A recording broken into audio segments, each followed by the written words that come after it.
성경은 구약 39권과 신약 27권을 더해 총 66권으로 된 하나님의 말씀입니다. 성경의 첫 장을 열면 구약의 창세기라는 글씨와 함께 창세기 1장 1절 태초에 하나님이 천지를 창조하시니라 라는 말씀으로 시작됩니다. 여러분들이 하나님을 믿던지 혹은 믿지 않더라도 이 세상에서 존재하는 모든 것에는 만든 누군가가 있다는 것에 동의하실 겁니다. 조상을 통해서든지 하나님을 통해서든지 최초의 시작은 반드시 있습니다.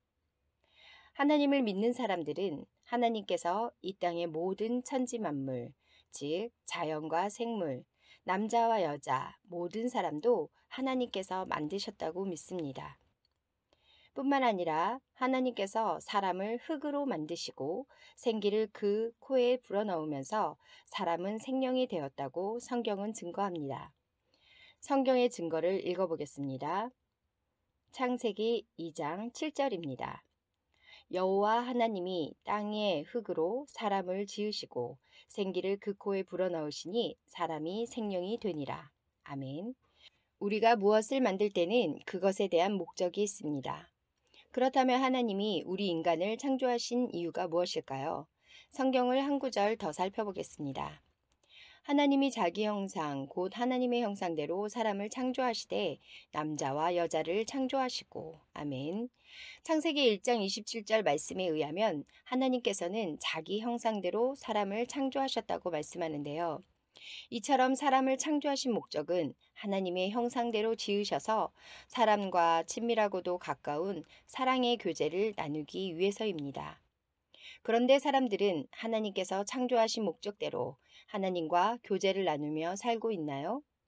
왜 많은 사람들은 하나님이 창조하신 목적과 다르게 하나님을 부인하거나 혹은 애써 모른다고 부인하며 하나님과 상관없이 살아갈까요? 그 이유는 사람들이 하나님께서 하지 말라는 것을 행했기 때문인데요. 창세기 2장 17절입니다. 선악을 알게 하는 나무의 열매는 먹지 말라. 내가 먹는 날에는 반드시 죽으리라 하시니라. 아멘. 이러한 하나님의 말씀에도 불구하고 처음의 사람 아담과 그의 아내는 어떻게 했을까요? 뱀의 유혹에 빠져 그만 선악과를 먹게 됩니다. 처음에 사람들은 하나님의 말씀을 들었나요? 아니요, 듣지 않았어요. 이것을 우리는 순종이 아니라 바로 불순종이라고 말합니다. 그로 인해 하나님께서 처음 사람을 지으시고 친밀한 사랑의 교제를 나누고자 하셨던 하나님의 그 선한 목적이 깨어지고 맙니다.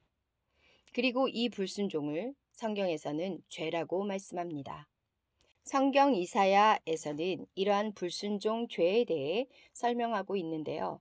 이사야서 53장 6절입니다. 우리는 다 양 같아서 그릇 행하여 각기 제 길로 갔거늘 여호와께서는 우리 모두의 죄악을 그에게 담당시키셨도다. 아멘. 이렇게 사람들은 하나님과 교제하며 바라보다가 하나님과의 교제를 거부하고 불순종하며 그 죄로 인해 하나님과 관계의 단절을 가져오게 됩니다. 이와 같은 죄를 가진 인간의 상태를 이 땅에 사는 사람이라면 어느 누구도 피할 수 없습니다. 한 말씀 볼까요? 로마서 3장 23절을 함께 읽어보겠습니다. 모든 사람이 죄를 범하였음에 하나님의 영광에 이르지 못하더니. 아멘. 이 말씀에서 하나님의 영광에 이르지 못하더니 라고 했는데 이것은 하나님과의 교제가 단절되어 하나님과 함께 할 수 없다는 것을 말합니다. 그러면서 그 이유가 무엇 때문이라고 했나요? 죄를 범하였음에 바로 죄 때문이라고 말씀합니다. 그렇다면 성경이 말하는 죄란 무엇일까요? 성경은 그 기준을 마음에 두고 있습니다. 우리 마음이 하나님 앞에서 얼마나 거짓되고 부패한지를 하나님은 잘 알고 계십니다. 마태복음 5장 28절 말씀을 보면 나는 너희에게 이르노니 음욕을 품고 여자를 보는 자마다 마음에 이미 간음하였느니라 라고 쓰여 있으며 또한 요한일서 3장 15절 말씀에서도 그 형제를 미워하는 자마다 살인하는 자니 살인하는 자마다 영생이 그 속에 거하지 아니하는 것을 너희가 아는 바라 하시며 마음으로 짓는 간음과 살인에 대해 말씀하고 있습니다. 이처럼 마음으로든 행위로든 짓는 죄들이 우리의 삶을 갈수록 더럽히고 수많은 문제를 일으키며 불행으로 몰고 갑니다. 그렇기 때문에 세상에서도 죄에 대하여 판결과 형벌이 따르게 됩니다. 왜 형벌이 필요할까요? 바로 사회의 질서와 정의를 세우기 위해서입니다. 자, 그렇다면 이 말씀에서 모든 인간이 죄를 범하였다고 했는데 모든 사람 안에 여러분도 포함된다고 생각하시나요? 물론입니다. 좀 전에 읽었던 로마서 3장 23절 말씀처럼 모든 사람은 하나님 앞에서 죄인입니다. 성경 말씀을 더 보겠습니다. 히브리서 9장 27절 말씀을 읽어주실래요? 한 번 죽는 것은 사람에게 정해진 것이요 그 후에는 심판이 있으리니. 아멘. 하나님은 완전히 의로우시고 거룩하신 분이기 때문에 모든 인간의 죄에 대해 반드시 심판하십니다. 또한 하나님은 그 속성상 죄를 미워하시며 묵과하실 수 없으신 분이기 때문에 죄에 대해 반드시 형벌을 주십니다. 이 말씀은 저도 여러분도 이 땅에서 죄인으로 살아가는 한 그 누구도 하나님의 심판을 피할 수 없다는 이야기입니다. 그렇다면 그 심판의 결과가 무엇일까요? 로마서 6장 23절을 함께 읽어보겠습니다.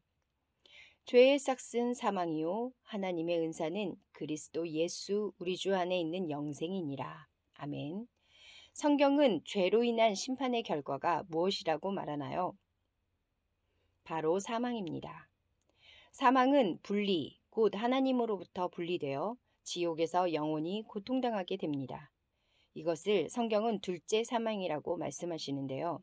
성경 말씀 요한계시록 21장 8절에 보면 그러나 두려워하는 자들과 믿지 아니하는 자들과 흉악한 자들과 살인하는 자들과 음행하는 자들과 점술가들과 우상 숭배자와 거짓말하는 모든 자들은 불과 유황으로 타는 못에 던져지리니 이것이 둘째 사망이니라. 아멘.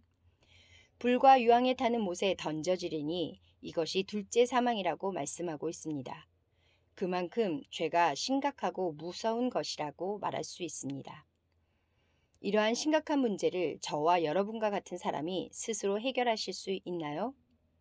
사람들의 모든 선행으로 가능할까요? 아니면 사람들이 믿는 종교나 그 행위로 그 죄가 사라지거나 해결할 수 있을까요? 또한 인간이 지켜야 할 도리 또는 양심을 바탕으로 하는 바람직한 행동 기준 혹은 가치 기준인 도덕으로 해결되나요? 마지막으로 인간의 똑똑함을 드러내는 과학이나 철학과 같은 지식이라면 가능한가요? 아니요. 단언컨대 이 땅의 모든 사람의 노력으로는 절대 이 심판은 해결할 수도 해결될 수도 없는 죄의 결과인 것입니다. 그런데 감사한 것은 하나님께서 우리를 죄 가운데 버려두시지 않고 하나님의 사랑을 친히 우리에게 나타내 주셨습니다. 만약 하나님께서 우리를 사망과 심판으로만 내버려 두셨다면 저 역시 하나님을 부인하며 믿지 않았을 수도 있습니다. 그러나 하나님께서는 인간에 대한 확실한 사랑의 증거를 보여주셨습니다. 로마서 5장 8절 말씀입니다. 우리가 아직 죄인 되었을 때에 그리스도께서 우리를 위하여 죽으심으로 하나님께서 우리에 대한 자기의 사랑을 확증하셨느니라. 아멘. 그렇습니다. 하나님은 공의의 하나님이기 때문에 우리가 하나님을 모른다고 한 일에 대해 책임을 물으시지만 그 책임을 우리에게 묻지 않으시고 하나님의 아들이신 독생자 예수 그리스도에게 물으셨습니다. 예수 그리스도께서 십자가의 죽으심으로 하나님께로 나아갈 수 없었던 사람이 다시 하나님과 친밀한 교제를 할 수 있게 되었습니다.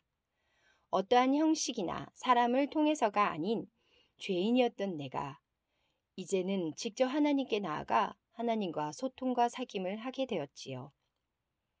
이처럼 영원한 사형 선고를 받은 우리를 대신해서 죽으신 것보다 더 큰 사랑이 어디 있나요?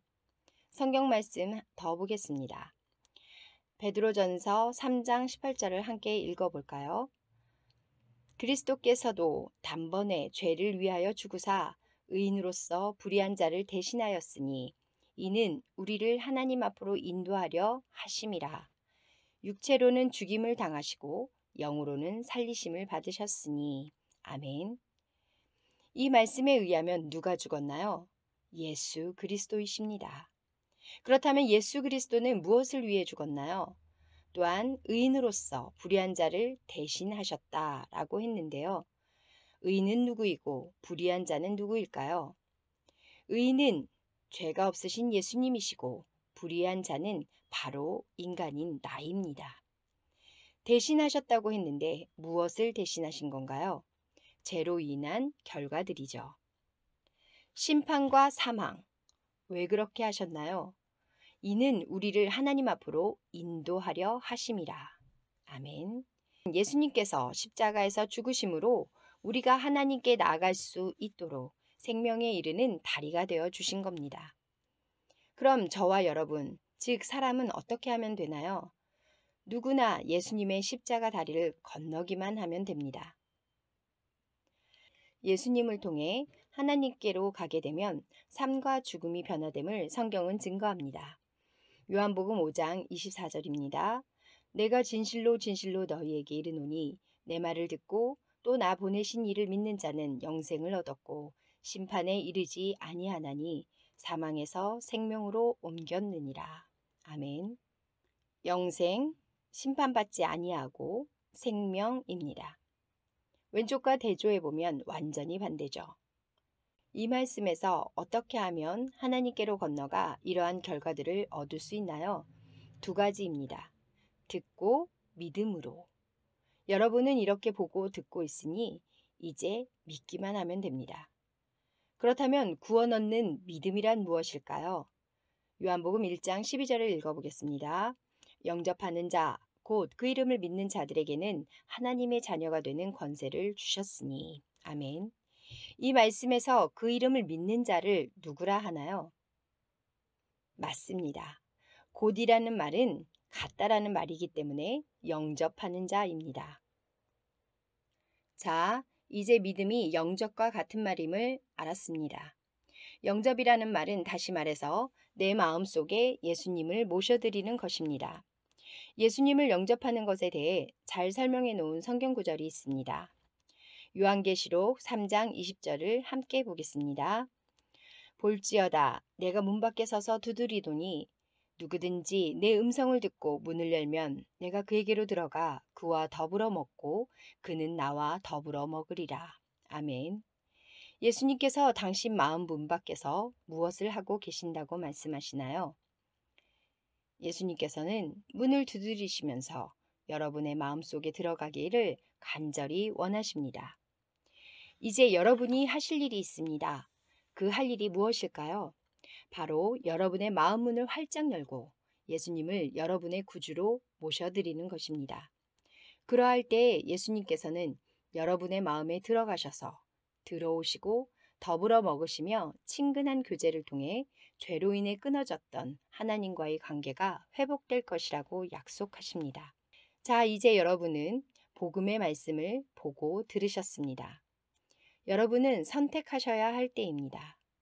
여전히 죄 가운데 살다가 심판과 영원한 사망으로 가기를 원하시나요? 아니면 예수님을 여러분의 마음속으로 영접하고 영원한 생명을 얻기를 원하시나요? 예수님을 마음으로 영접하는 것은 어려운 일이 아닙니다. 예를 들어 손님이 여러분의 집에 방문했다고 했을 때 그가 누구인지 확인해보고 문을 열며 어서 들어오세요 라고 하듯이 예수님께서 여러분의 마음을 여전히 두드리고 계시는 지금 이 순간 예수님, 제 마음에 들어오세요 라고 하면 됩니다. 여러분이 예수님을 영접하길 원하신다면 한마디씩 따라하시며 저와 함께 영접 기도를 드리겠습니다. 예수님, 저는 죄인입니다.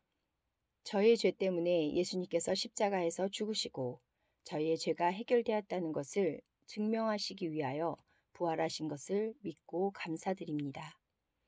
이제 예수님을 제 마음의 구주로 모셔드립니다. 제 마음에 들어오셔서 제 삶을 다스려 주시옵소서. 예수님의 이름으로 기도하옵나이다. 아멘.